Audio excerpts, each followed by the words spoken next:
Yeah. Break all kinds of records here.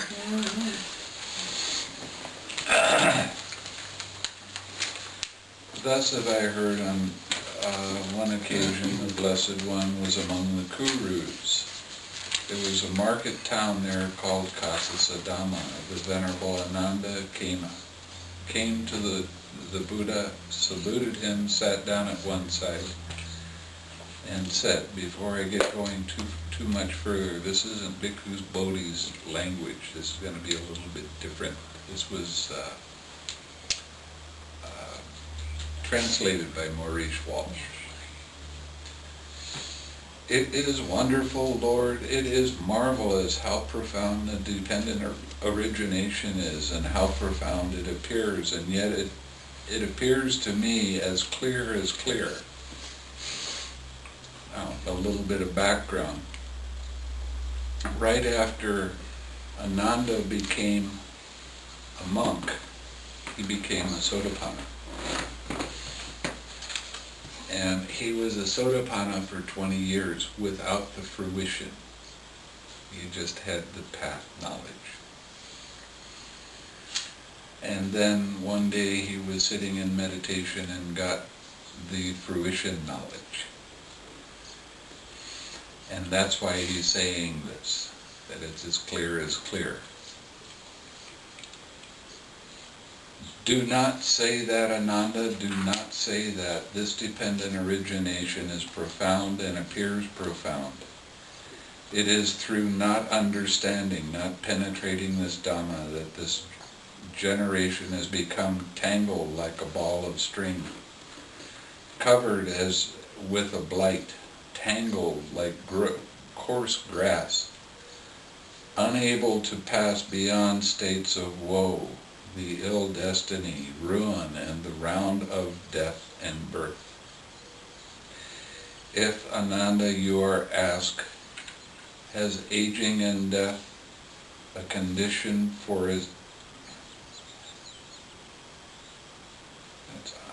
Has aging and death a condition for existence? You should say yes.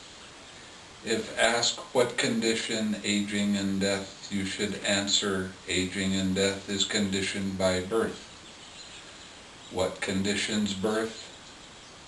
Habitual tendency conditions birth. Clinging conditions habitual tendency. Craving conditions clinging. Feeling conditions craving. Craving conditions... Okay.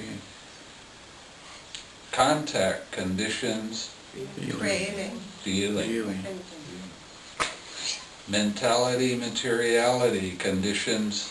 Sixfold base. Contacts. Yeah, it's not the sixfold base, it's contact. Oh, it's contact. Now this is, I'll get to it in a minute. Consciousness conditions, mentality, materiality.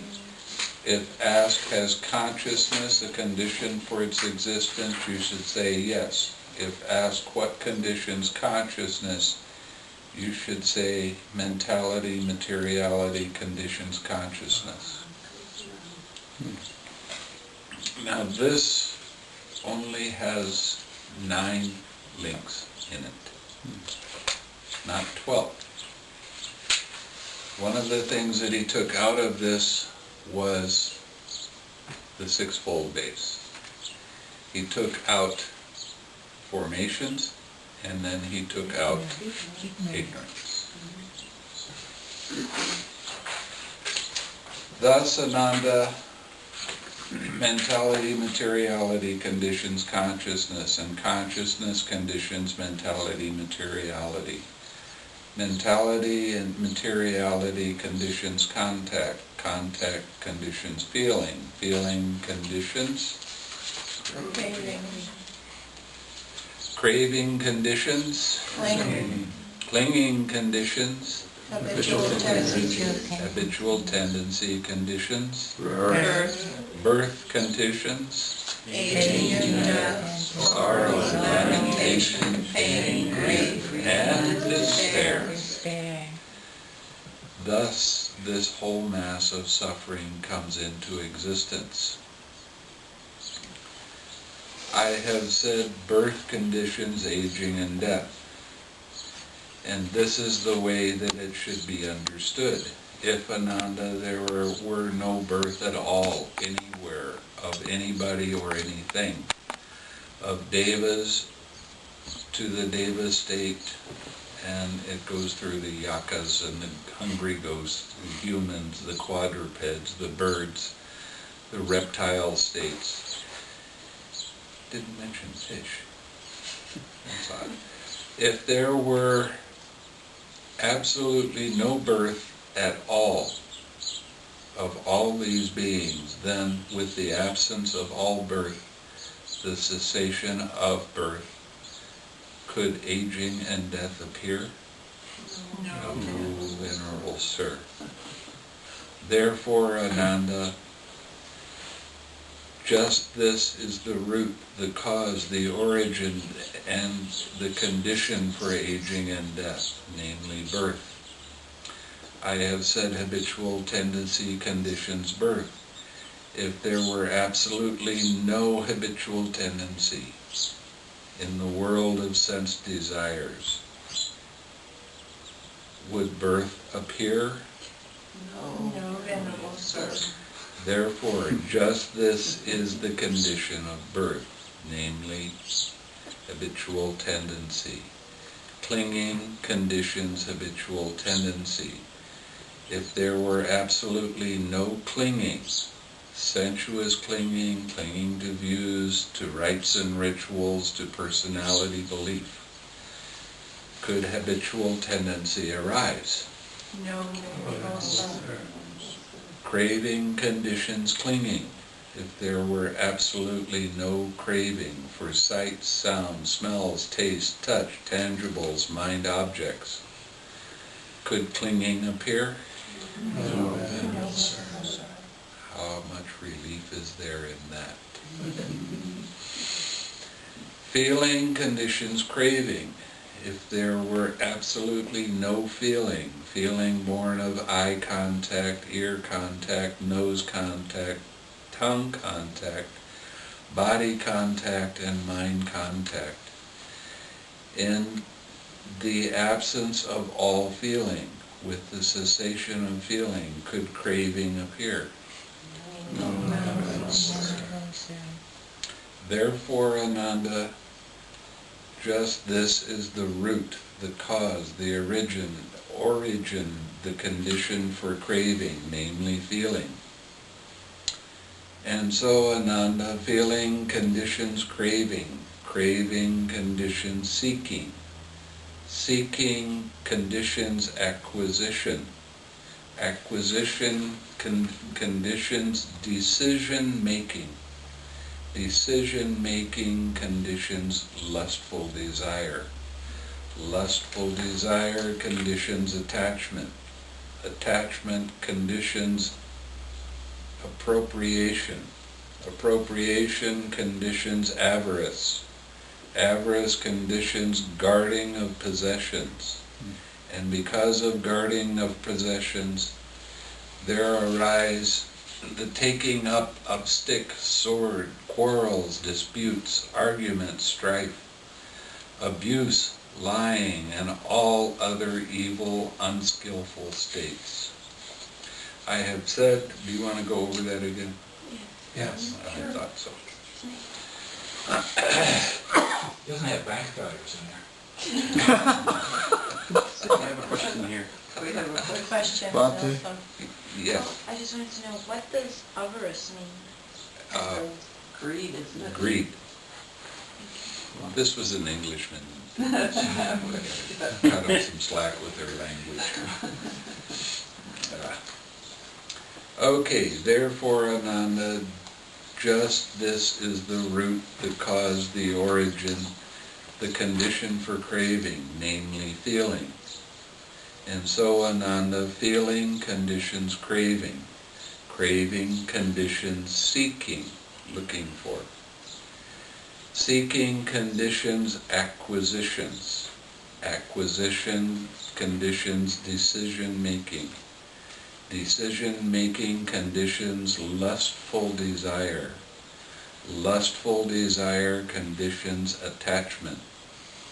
Attachment conditions appropriation. Appropriation conditions greed. Greed conditions guarding of possessions. And because of guarding of possessions, there arise the taking up of a stick and sword, quarrels and disputes, arguments, strife, abuse, lying, and other unskillful states. I have said all these unskillful states arise because of the guarding of possessions.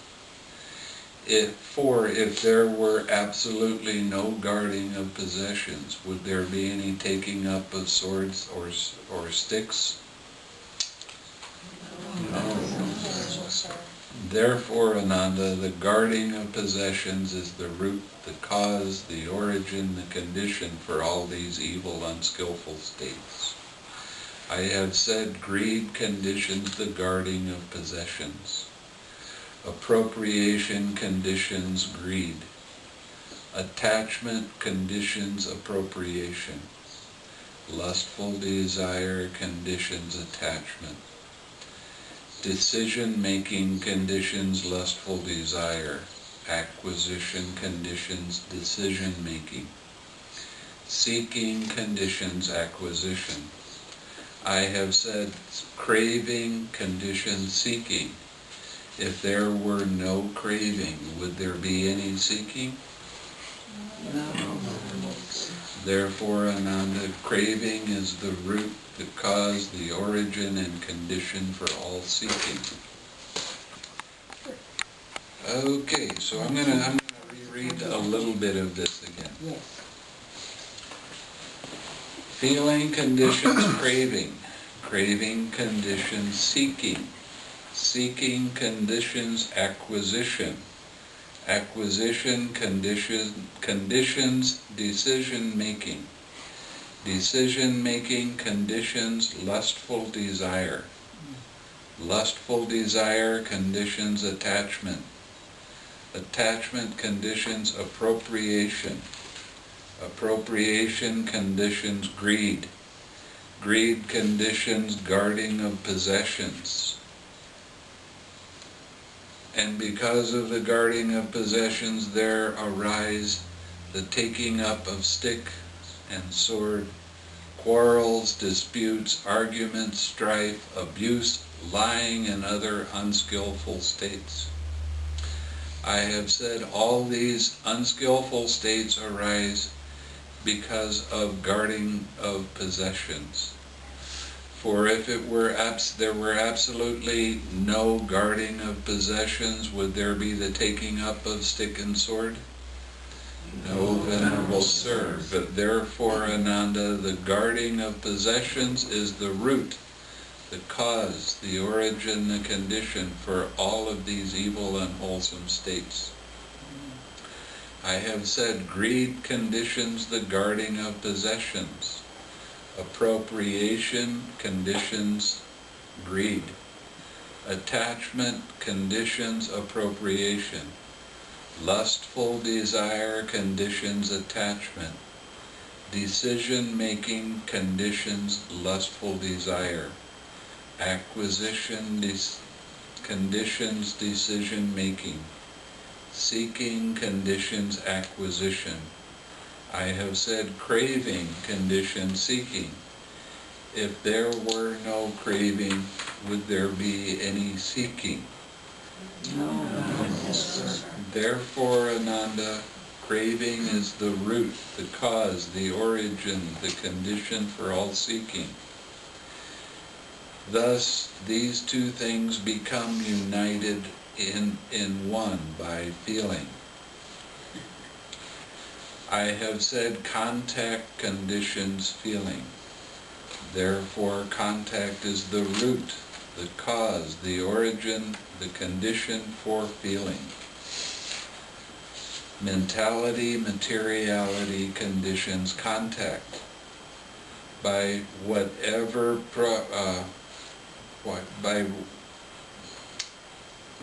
Get stuck sometimes, I don't understand.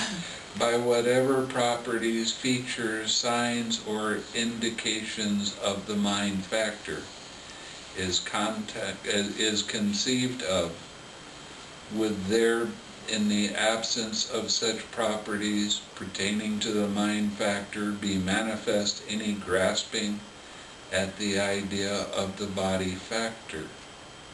Boy, I didn't understand that one at all. So let's do it again.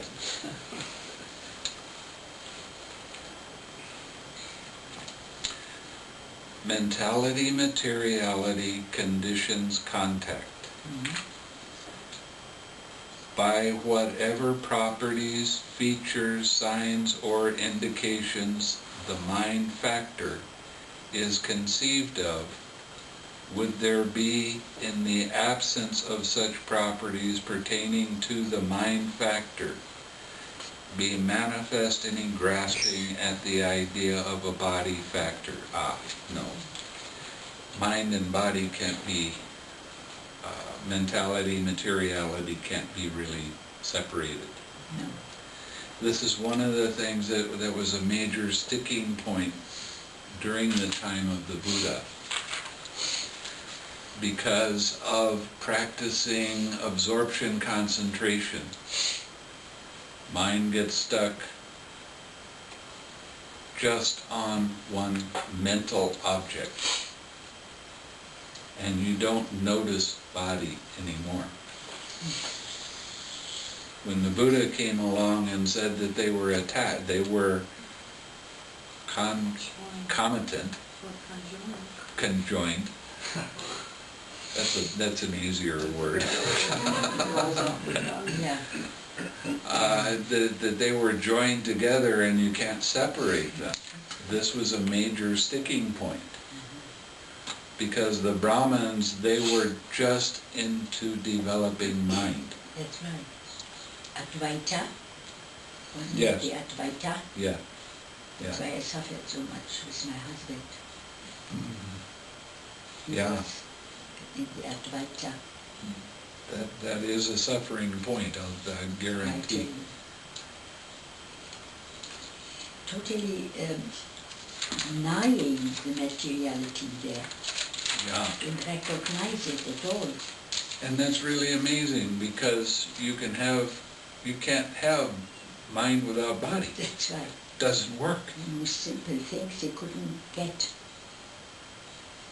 And they were very strongly attached to that. So when the Buddha came along and kept them together, one works with the other. You can't have one without the other. And when you start getting deep in your meditation, like you were telling me today, you see a thought arise, and then you see a pain arise in your body.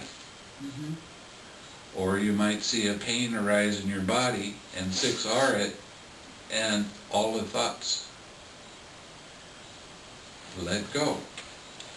They are intimately involved with each other. They can't be separated.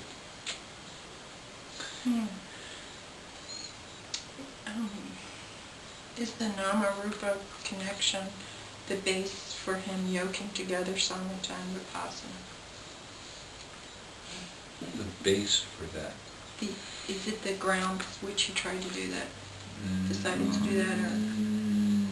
No, not really. Not to my understanding, anyway. Because of... But doesn't it make sense? Wasn't the problem all samatha, and then you ended up with Advaita, and if you're Well, all but it wasn't... vipassana, you lose the It's, other side, the samatha, the way the Buddha taught it, it wasn't the problem at all. right? But I can see where you're going with that, and I might consider it for a little while before I say anything. Yeah, I see it too, yeah. They just didn't need to, or didn't practice enough mindfulness to corpses. There they get it. Well, yeah. Or do the foulness of the body meditation. Pardon? Or do the foulness of the body Yeah, that's meditation. even worse. Yeah.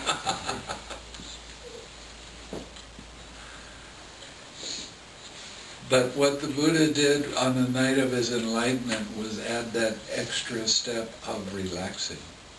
Mhm. And that changed the entire meditation. It couldn't go so deep as to suppress anything.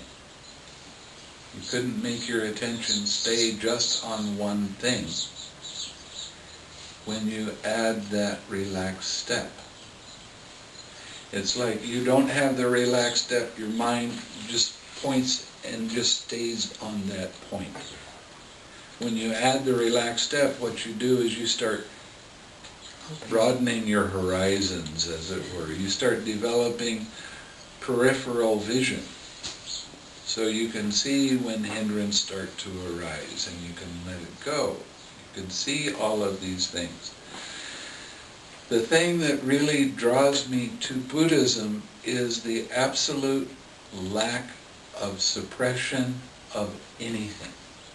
Right. There is no suppression. When you 6R, you're not suppressing anything. You're allowing the space for whatever that hindrance is to be, but you're not keeping your attention on it. And by not keeping your attention on it and relaxing into that and bringing up a wholesome object, you have a brief moment of relief, of pure mind. And you keep bringing that pure mind back to your object of meditation. So the hindrance, because it doesn't have anything pushing against it, I don't like it, I want it to stop, it pushes back stronger. This is what happens when people have things like depression. They have a painful feeling arise, and I don't like it. Craving arises.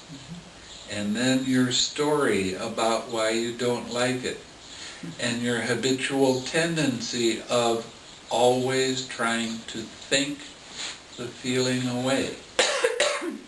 But thoughts are one thing, and feelings are something else. Objectifying again. So you wind up with that feeling because you're trying to control it with your thoughts. You wind up making that feeling bigger and more intense until finally you say, I can't stand it, I've been depressed for weeks on end. I'm going to the doctor, I'm going to take some medicine. That dulls you out. That makes you unaware and causes all kinds of other problems with the side effects and that sort of thing. It's really not a good thing.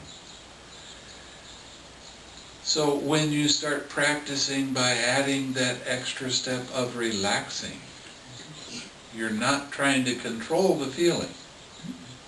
The feeling can stay there. It doesn't matter. But you don't keep your attention on it. So you see the feeling arise and then that craving right behind it, and you recognize that, and you start to get into your thinking and concepts and opinions and ideas and the story. And you get into that habit of trying to control all of that with your mind, with your thoughts. Now we've been doing this from time immemorial, until you come to this retreat.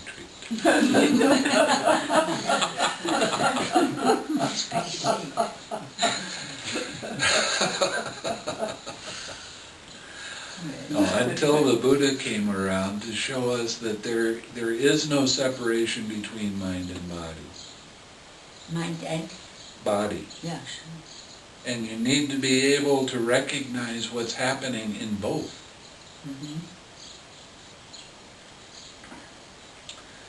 When I first had the insight that a thought caused tension to arise in your body, when I first saw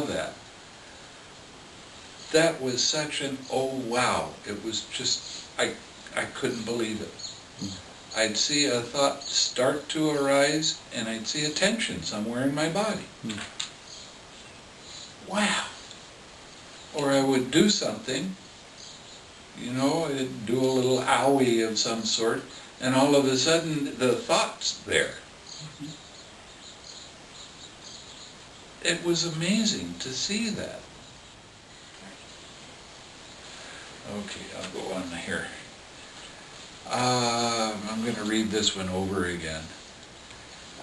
Mentality and materiality conditions contact. Whatever properties, features, signs, or indications the mind factor is conceived of, would there be, in the absence of such properties pertaining to the mind factor, be manifest any grasping of an idea of the body factor? Or, in the absence of any such properties pertaining to the body factor, would there be any grasping at sensory reaction on the part of the mind factor? No. So, these are so intimately involved that you can't have one without the other. And this was such a big insight to me that I actually wound up watching that for a full day of how a thought would come up and I would feel a tension in my body somewhere. And then I started recognizing that tension in my head. Sometimes the tension in the head would take second fiddle to the tension that arose in the body. So you had to relax that part of your body before you could relax the tension in your head. So when you are sitting and all of a sudden you feel your hands tighten up, or your shoulder tighten up, or your back tighten up, that's the first thing you relax. And then you relax the tension and tightness. It can work the other way when you start to go deeper. And that is when you let go of the tension here in your head. Because you're going deep enough, there's a line that goes down your spine, and you can start relaxing those tensions in your body.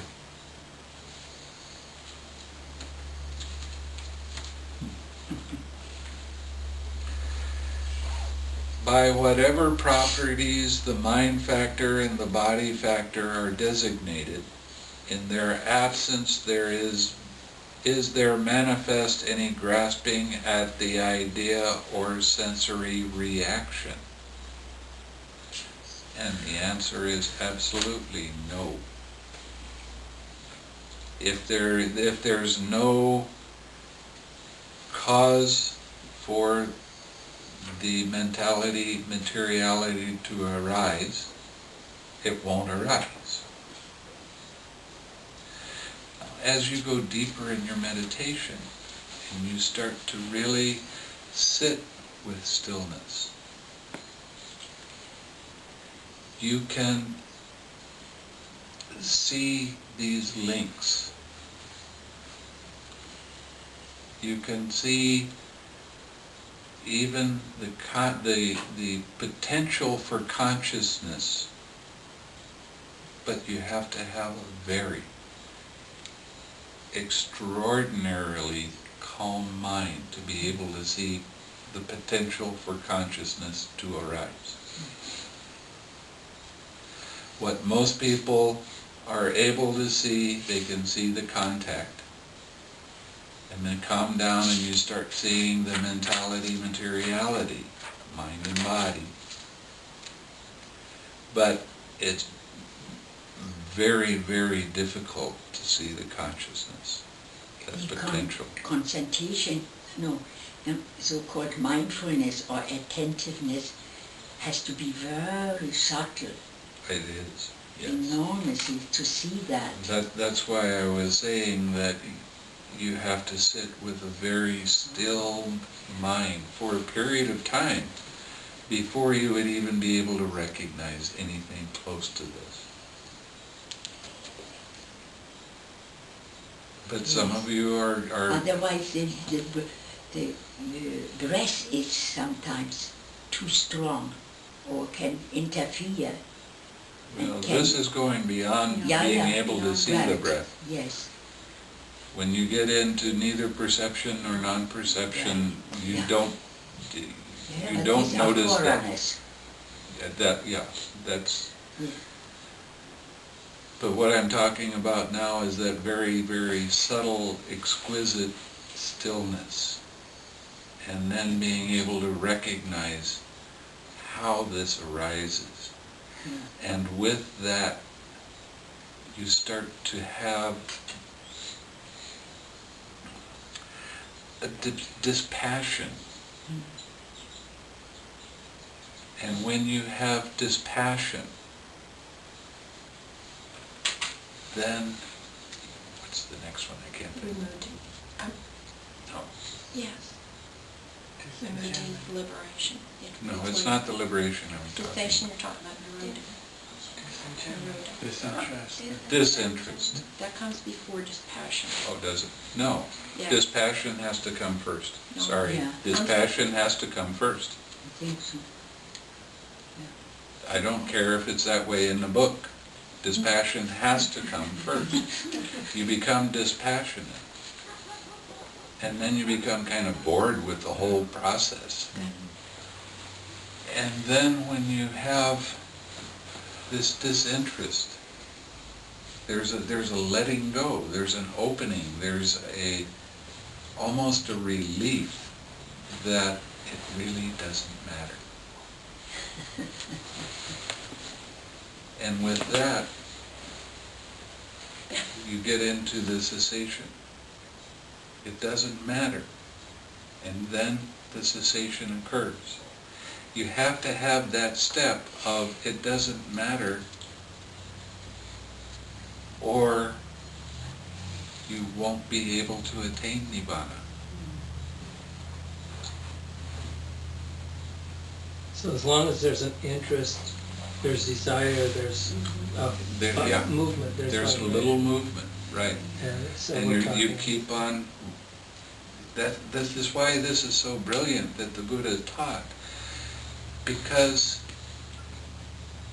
you're into a state and there's a slight bit of movement or vibration, whatever you want to call it, and you keep relaxing and the vibration becomes less and less and less and less until you've relaxed so much the cessation occurs. It's kind of an interesting process when you get right down to it, but you can't be interested in it. You just have to watch it. That's what wisdom's eye is all about. Wisdom's eye is the pure observation of the present moment. Dispassion That's right. and disinterest. Dissociated. The both. Free. With a mind in a Doesn't barrier. matter. Stop. And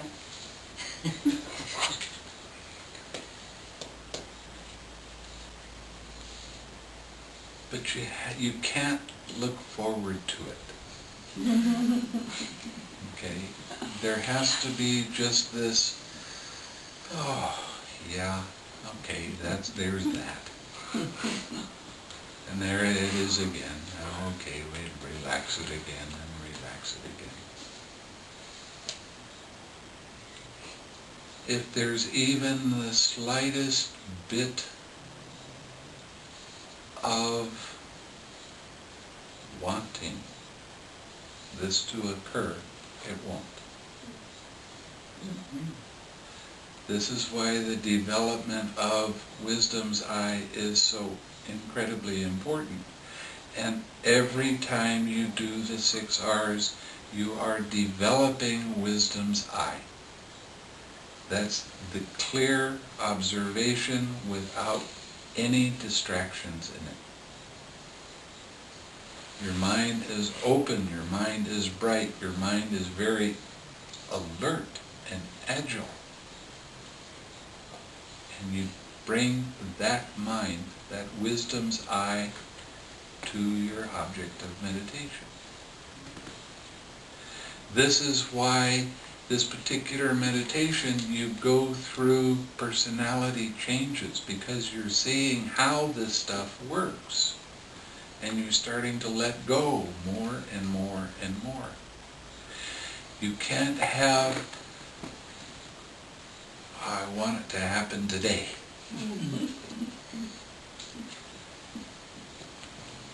Because that's the fastest way to make it stop.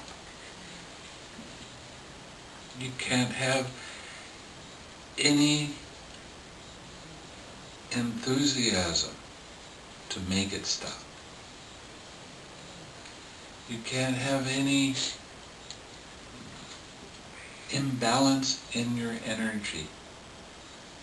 Okay, all of your enlightenment factors have got to be in perfect balance, in order to see the cessation of suffering.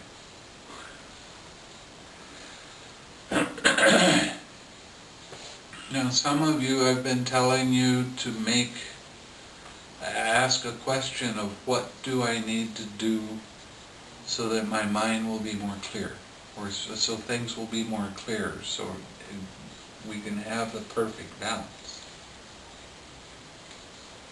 And sometimes the answer comes, well, your mind needs to be a little more still, or sometimes it says, your tranquility is a little bit out of balance. So you need to be able to ask the question of your intuition.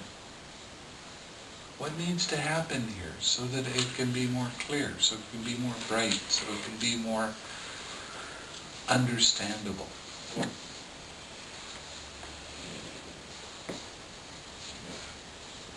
You're practicing seeing dependent origination. All of you are to one degree or another. And this is great, because you're teaching yourself how this process, this mind-body process, actually does work.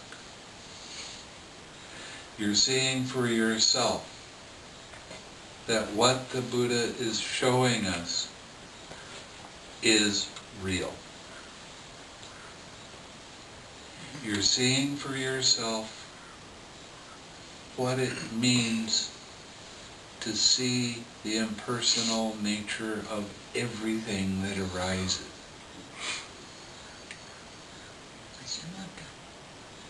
Yes. This is a major insight. Because even the slightest little thing, like Sariputta, I want to see more, this is interesting, I want to see how it works. That little tiny desire stopped him from attaining Nibbana. Attaining Nibbana more quickly, let's put it that way.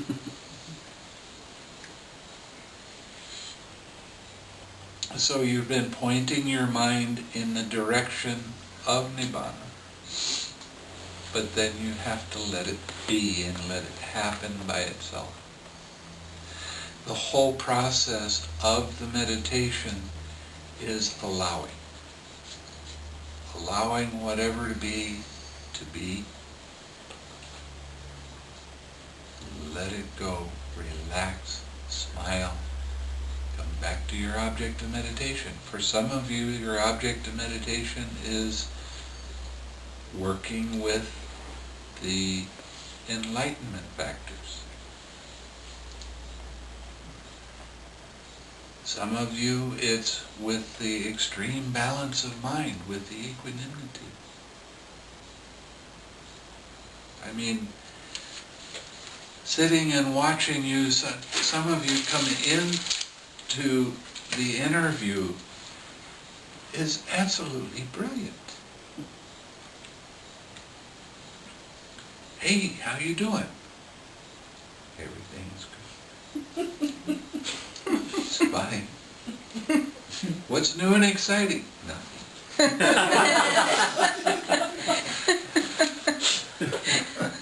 It's just this balance is so, it's so amazing. I mean, it's really, really a treat to be around you.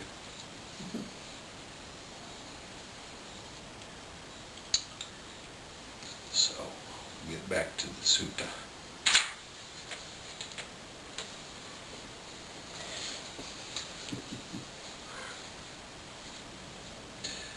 Then Ananda, just this, namely mind and body, is the root, the cause, the origin and condition for all contact. I have said consciousness conditions body, mind and body. If consciousness were not to come into the mother's womb, would mind and body develop there? No. So how could it? No. Or if consciousness, having entered the mother's wombs, were to be deflected, would body and mind come to birth in this life? No. And if consciousness of such a tender young being, boy or girl, were thus cut off, would mind and body grow, develop, and mature? No. Therefore, Ananda, just this, namely consciousness, is the root, the cause, the origin and condition of mind and body. I have said mind and body conditions consciousness. If consciousness did not find a resting place in mind and body, would there subsequently be an arising and coming to be of birth, aging, death, and suffering? Therefore, Ananda, just this, namely mind and body, is the root, the cause, the origin, the condition for consciousness. Thus far, then, Ananda, we can trace birth and decay and death and falling into other states on being reborn. Thus far extends the way of designation. I should have brought my other book. It has a better translation. This is fumbling. Excuse me.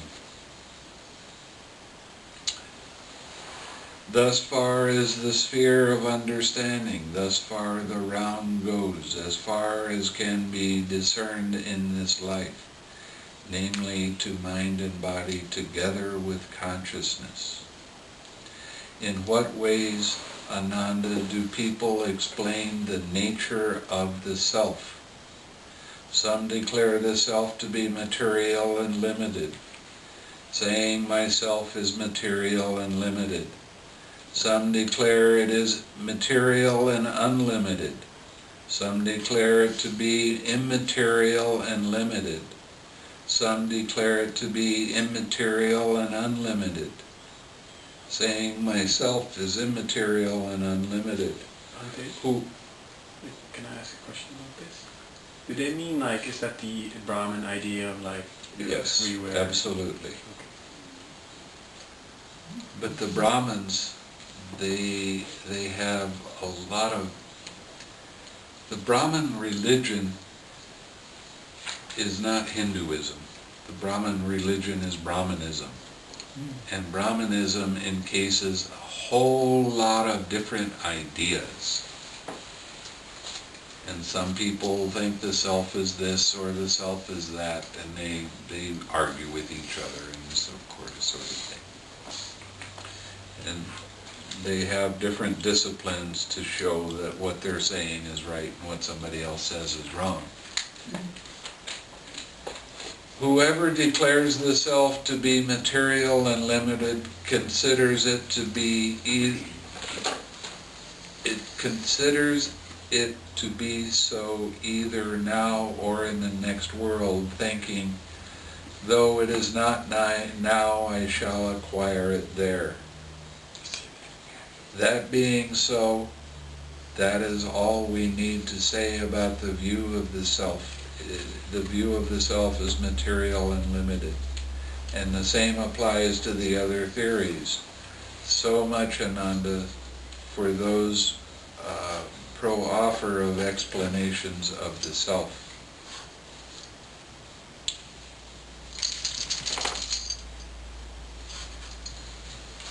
How is it with those who do not explain the nature of self? In what ways, Ananda, do people regard the self? They equate the self with feeling. Feeling is self, or feeling is not self. Myself is impercipient. What does that mean? I don't know. Anybody? Impercipient? Probably not in the dictionary. Impercipient. Recipient of light means what?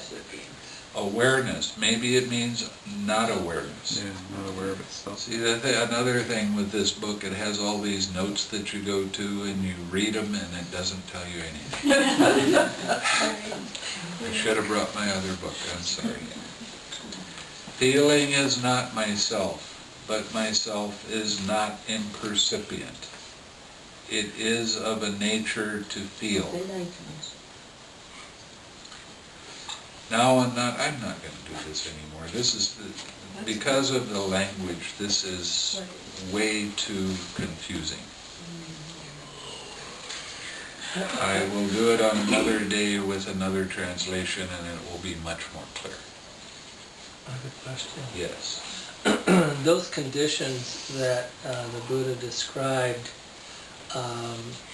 that were conditioned based on craving, and it goes through that whole list.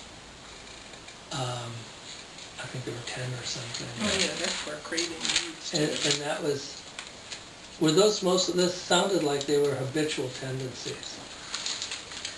Well, they were, and they had clinging involved with them too. Yeah. So is that part of an expanded dependent origination? It's just a way of showing how this one little tiny craving can get blown up into wars. Well, I love the relationship. I mean, Yeah. I can see that in, well, little wars. Not that I go to big wars anymore, but go to little ones. But the whole thing is, he was just showing how it builds if you don't have awareness of how it works. And that's what's happening in the world today. I mean, how much fighting is there in the world today? And what is the cause of it? It always comes back to craving and ignorance. Yeah. So what we want to do is develop a mind that is able to recognize how this process works so we don't get caught for it for as long a period of time.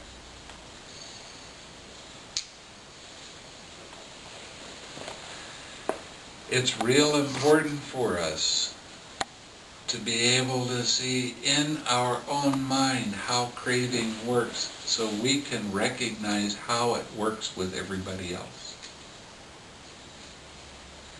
So when we let go of the craving, we can show other people how to do that too. Now, I'm trying to get you to smile.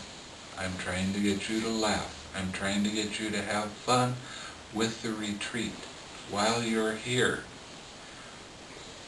I'm a sneaky monk. Sorry, I gotta be sometimes. The reason I want you to do this is so that you see that the Buddha's path is all about having an uplifted mind. Yeah. It's about having a mind that doesn't get pulled down into the mud. It's about having a mind that stays uplifted and happy all the time. When you smile all the time, it improves your mindfulness immeasurably. because you get used to having a smile in your mind, you can start seeing when it's not, and you start seeing the tension and tightness grow.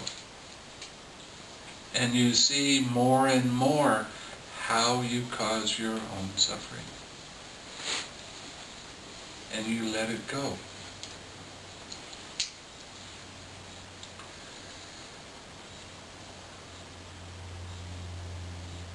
If you can practice smiling and being happy with yourself,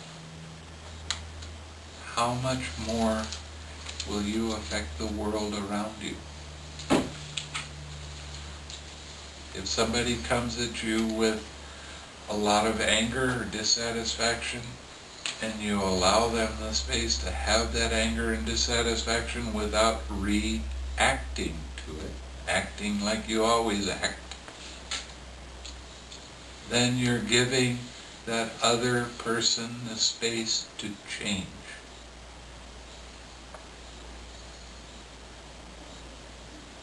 It's easy to say. It's not easy to do, because people always like to come at you when you're a little bit distracted. Then they get you.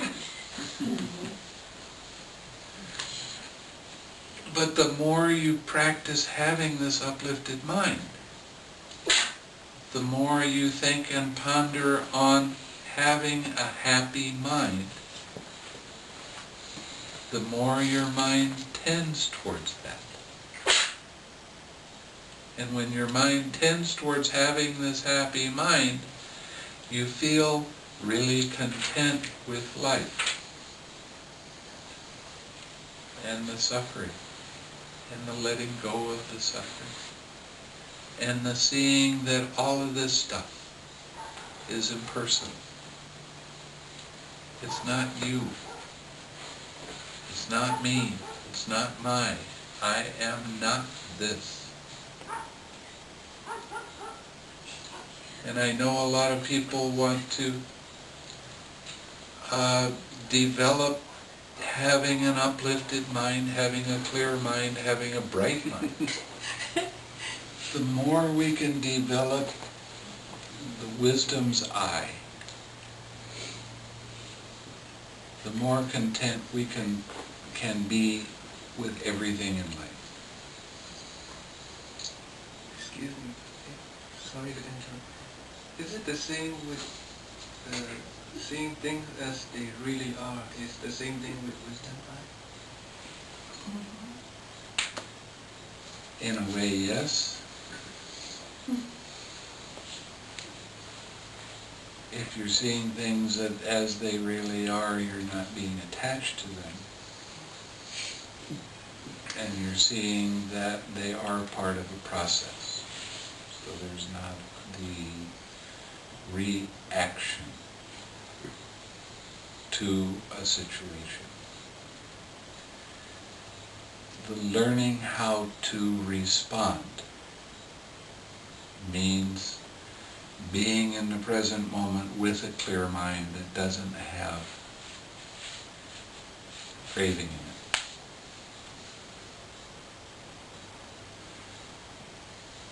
As we start to do this more and more, we are starting to experience Nibbana more and more. It's mundane, it's not going to last forever, but that is the path that leads to the complete cessation of all suffering.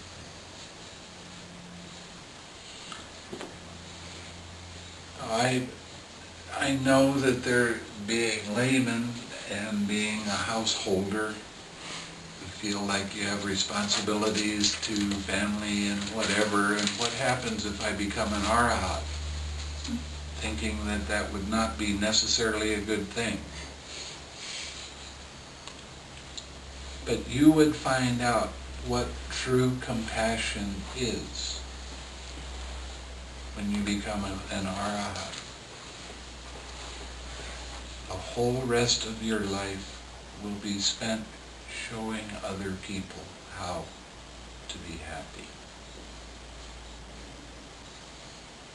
You know, there's when the Buddha went out as a bodhisattva and he saw the different signs and came back and heard that he had a son. And he knew that that was going to be a fetter if he went in and grabbed his son. He knew that he couldn't leave, but he knew that he had something that he had to share that was not only with his son and his wife, but with all human beings and devas, all beings. He had something that was real special that he had to work towards. And I've heard criticism of some people saying the Buddha was really selfish because he left his wife and children. Well, his wife and children, they missed him, of course, but they didn't really suffer a whole lot. They lived in a palace. Yeah. They lived with a lot of other people around them that loved them very dearly. And Yasodhara, the Buddha's wife,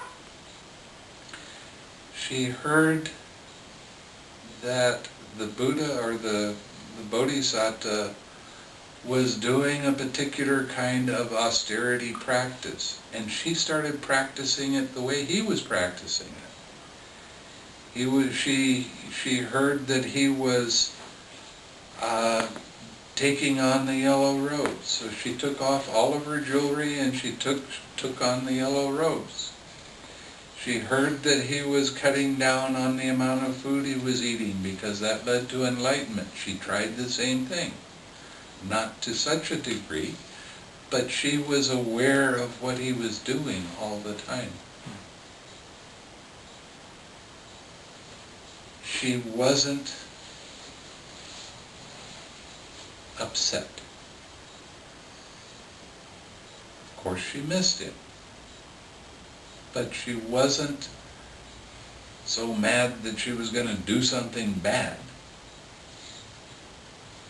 I mean, Rahula grew up with cousins and other children that were born on the same day that he was. They bring him into the palace, so they grow up together. So it wasn't like he was abandoning and letting the wife, his wife, go out and work and support the child and herself. They were very rich. They had all the support. This was a good thing, not a bad thing. So it's really nice to have the understanding that the Buddha was being the most compassionate person in the world at that time, because he was willing to give up all of his personal happiness and well-being so he could go out and work and find out how to give it to everybody else. He was the most generous person ever, because he had this huge amount of energy and he was giving it all the time. He was giving his understanding. He was showing people the way. I mean, he only slept 2 hours a night. The rest of the time he was with other beings. He was with other people. He didn't have much alone time.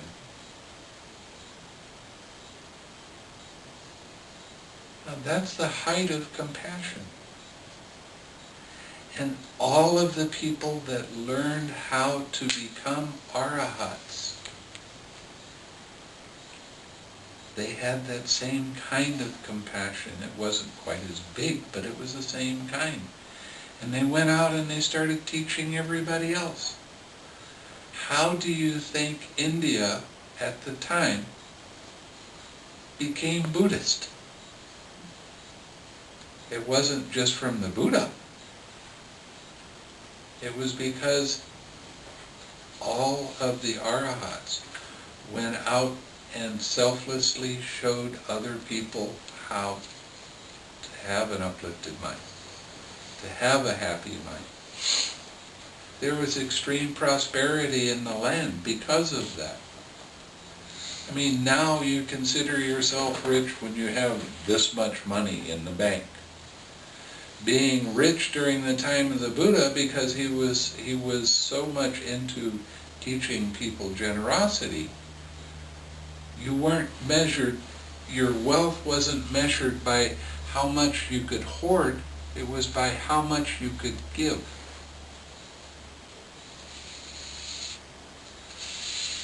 And what did they give? They gave food, they gave clothing, they gave medicine, they built places for people to stay. So anybody traveling, they didn't have to sleep out in a tent. They could sleep under a roof. All of these things happened during the time of the Buddha because of the Buddha.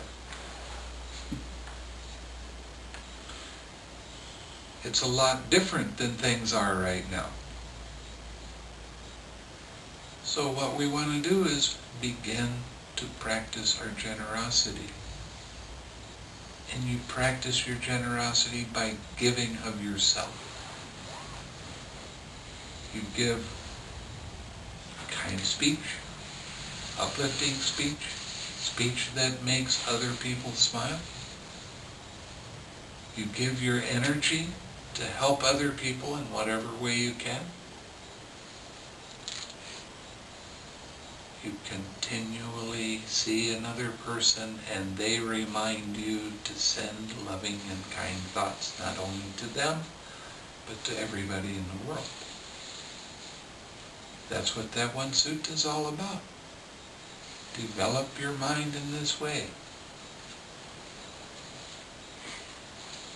Oh, but he's not a good person. He doesn't do this the way he's supposed to do it. So? Can you love him anyway? That's the teaching of the Buddha. Okay, this talk has gone astray. So if you have any questions you want answered, yeah. Today we talked a lot about consciousness. Can you define that? Actually, I'm trying to understand. When your eye hits color and form, eye consciousness arises. Yes. So the consciousness goes into mind and body in the mother's womb means. Right? Of course. That means. It means what? You tell me. What does it mean? I mean, come on. I'm asking you. No. You tell me. What does it mean? When the consciousness goes into mind and body, what does that mean? So it starts using all the. And if there's no consciousness, what does that mean? So if you don't see anything, all your six senses and all that. Is that right? It means you're not alive. There's no birth. There is no birth if you don't have consciousness. So consciousness goes into the mind and body in the womb means, so that's whole thing starts there. That's where the whole thing starts. So that's what they say that when a person dies, the consciousness moves to another. It's a consciousness. Not the same consciousness, but consciousness does go from one existence to a next. Don't you see that you're arising and being born and dying all the time? And what is it, the same consciousness you had? It's a different one. So they're kind of conjoined. Concomitant.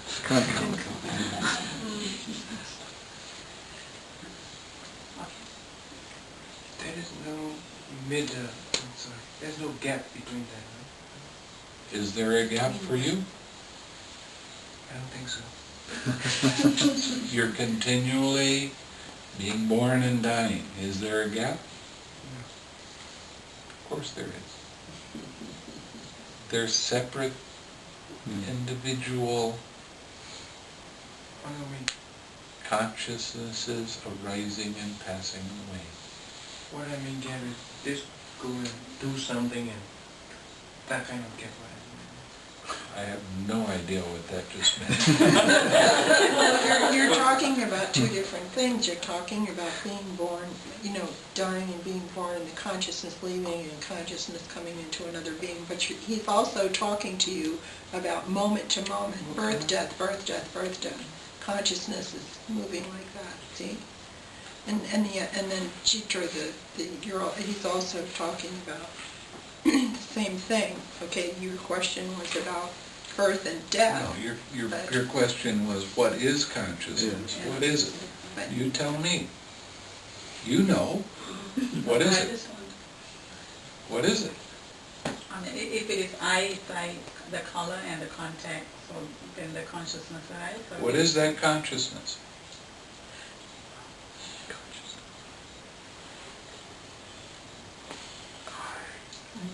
Could you say it was No, it's not. Could you say it was the awareness of the eye function in cognition, the awareness of the ear function in ear cognition? Well, I mean, you understand that what it is. You see that, and then the contact. So just you see. Is that what it is? Like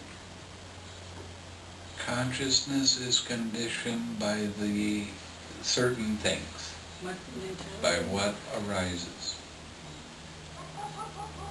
When eye hits color and form, then eye consciousness arises. That's how you would see it. When ear, the sound hits the ear, then ear consciousness arises. What is consciousness? Knowing that you saw something. Okay. So I mean, you just know that you saw something, or you know that. Well, do you know that you hear? Yeah. Do you know that you see? Mm-hmm. But it's not you. It's just this phenomena arising.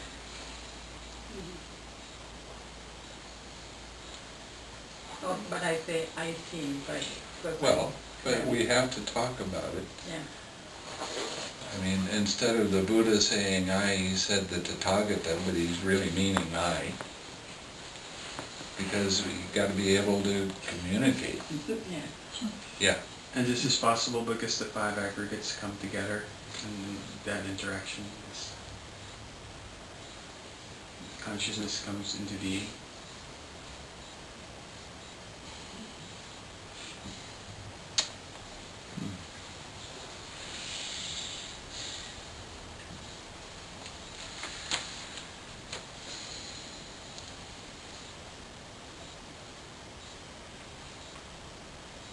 You see, the thing that gets really tricky is that feeling, perception, and consciousness are conjoined.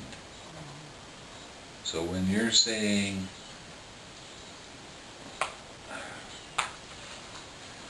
the five aggregates are another way of saying mind and body. It's another way of saying nama-rupa.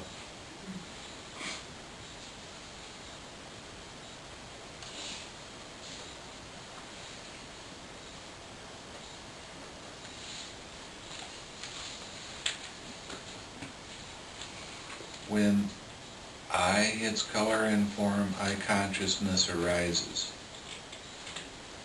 The meaning of the three is eye contact. With contact as condition, feeling arises.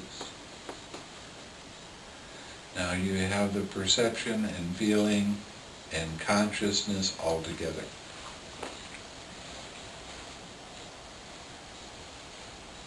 Okay?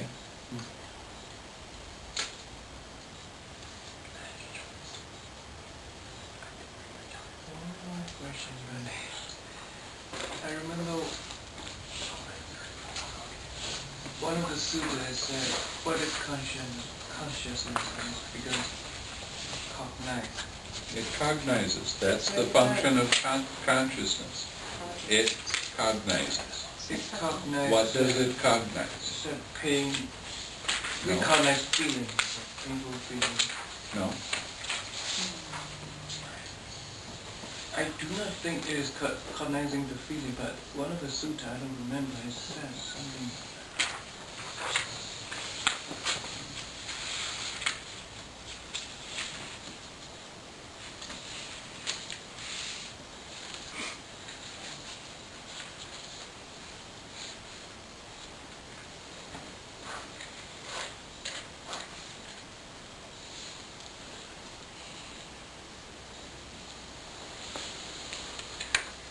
Okay, feeling, perception, and consciousness, friends, are these conjoined or disjoined? Is it possible to separate each of these states from the others in order to describe the difference between them? Feeling, perception, and consciousness, friends, these states are conjoined, not disjoined, and it is impossible to separate each of these states from the other in order to describe the difference between them. For what one feels, that one perceives, and what one perceives, that one cognizes.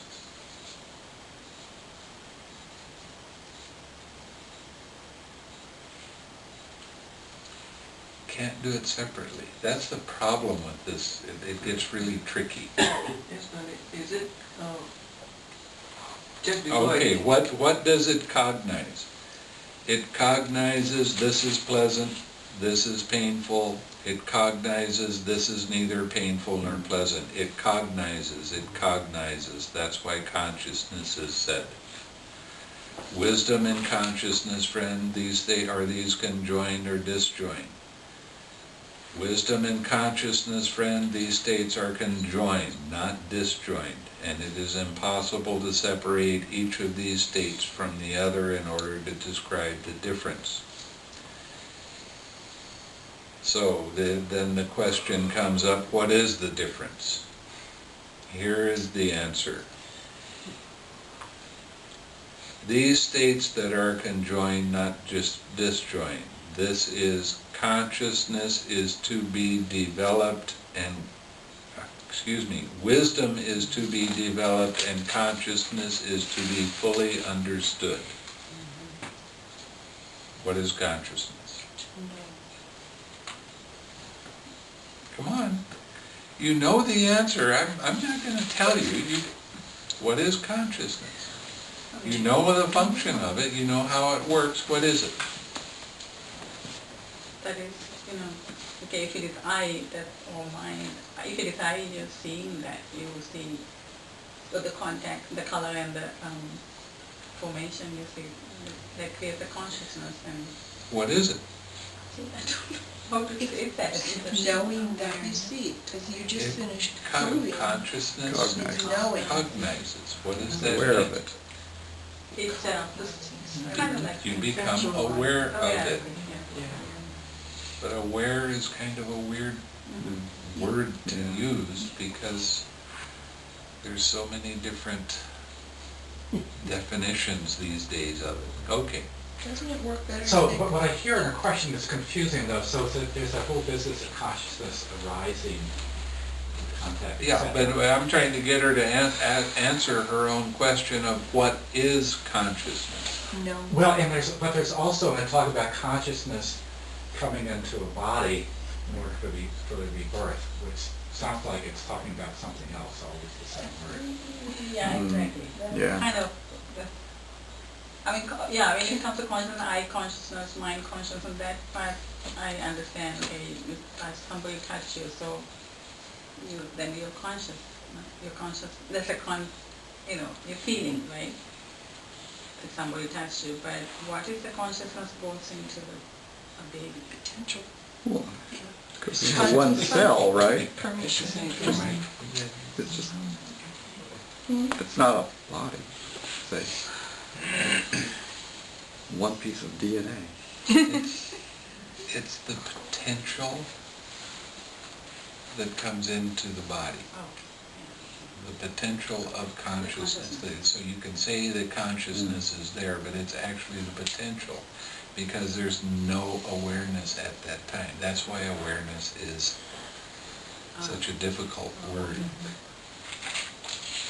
So you mentioned that when we have this free mind, that to look for the link of the potential.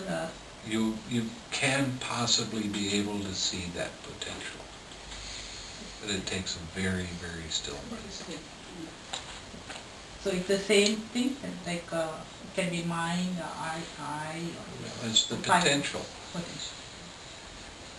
It doesn't become the full-blown consciousness until there are certain conditions for it to arise. Contact. Well, but that's the condition. The conditions are the eye and the color and form hitting, so that consciousness can arise. Isn't it like you can feel heat? You could put a hot ember into your hand, but you can't feel it right now. But the potential's there for it to be felt. That's pretty good. That's pretty good. In a single loop that's out. I mean, it's not there now. There's no heat there, but it could be there if contact fired it off. Right. That's pretty good, yeah. Well, it's the match and the fire. Actually, this is a very profound question, because I think even among Buddhist teachers, there's a confusion about potential for consciousness and undifferentiated consciousness, because some teachers almost lean towards the Brahman, just a little touch. I mean, this is really where the crux of the teaching rests, and you lean one way and you become into the Brahman world of there's a consciousness that goes from body to body. I mean, it all goes down into it. Or you say there's a potential for consciousness, which means something different, and you get into the true Buddhist perspective. So it's a very deep question. This is not easy to answer in a real clear way, because the word consciousness in a lot of times is used in different ways, meaning different things.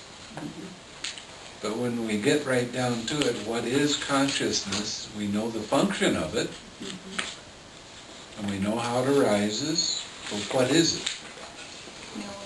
It is the knowing, but it's the potential of knowing when it comes into the womb. Or even when it comes into your present moment. Well, here. The rest of the links are very clear, but I wasn't sure. And actually, even the formations are the potential for these things to arise. They can arise because that is there. And if that formation is not there, then body, speech, and mind will not arise. So it has to be the potential for it to arise when it gets down in the links. Okay.